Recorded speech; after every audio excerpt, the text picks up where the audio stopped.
Hello there, I am Lermond and this is Worlds in Motion. Today I will attempt to answer the age-old question of who would win in a 1 versus 1 fight, the USS Iowa or the IGN Yamato.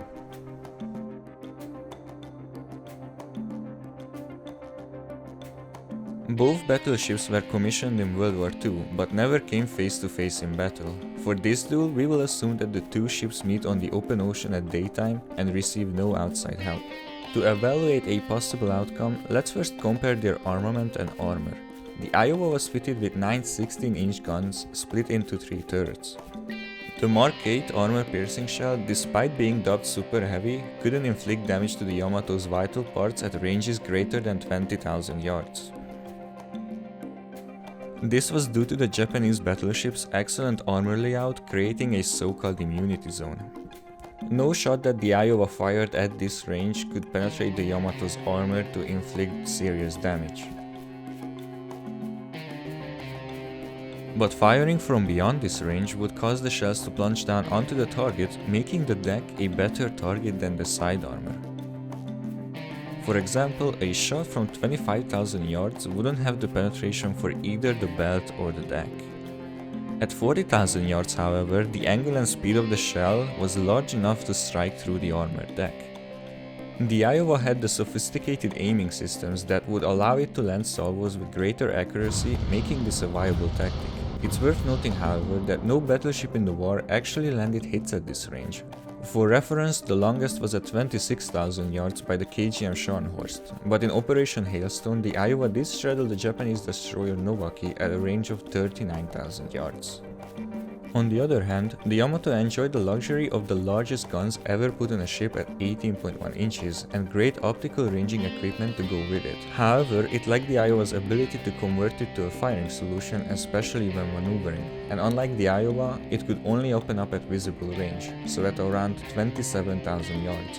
The Iowa was able to fire beyond this thanks to a more sophisticated firing control system that included an advanced radar for the time.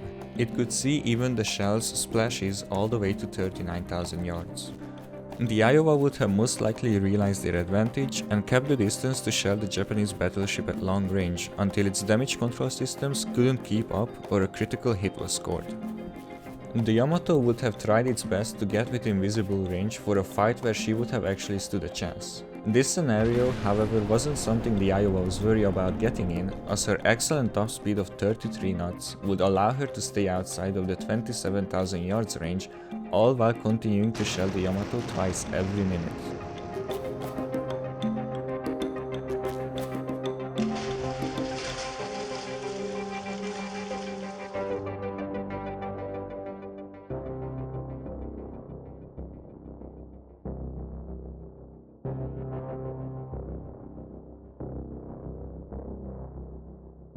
To equalize their chances, we would have to assume a scenario where the two ships detect one another at a range below 27,000 yards. We will say in this case 5,000.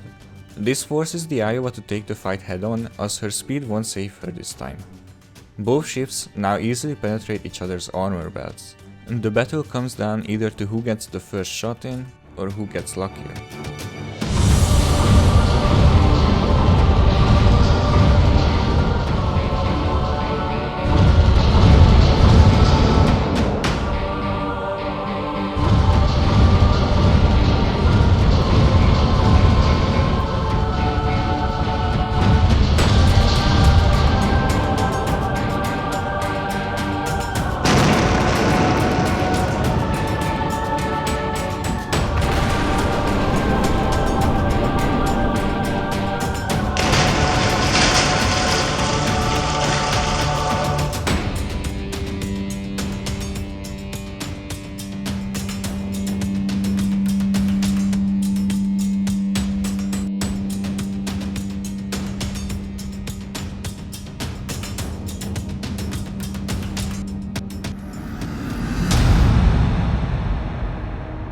In most situations, the Iowa would have the upper hand, including the ones with escorting ships and aircraft being present. The Iowa may well have been one of the very few battleships that would have stood a chance against the mighty Yamato.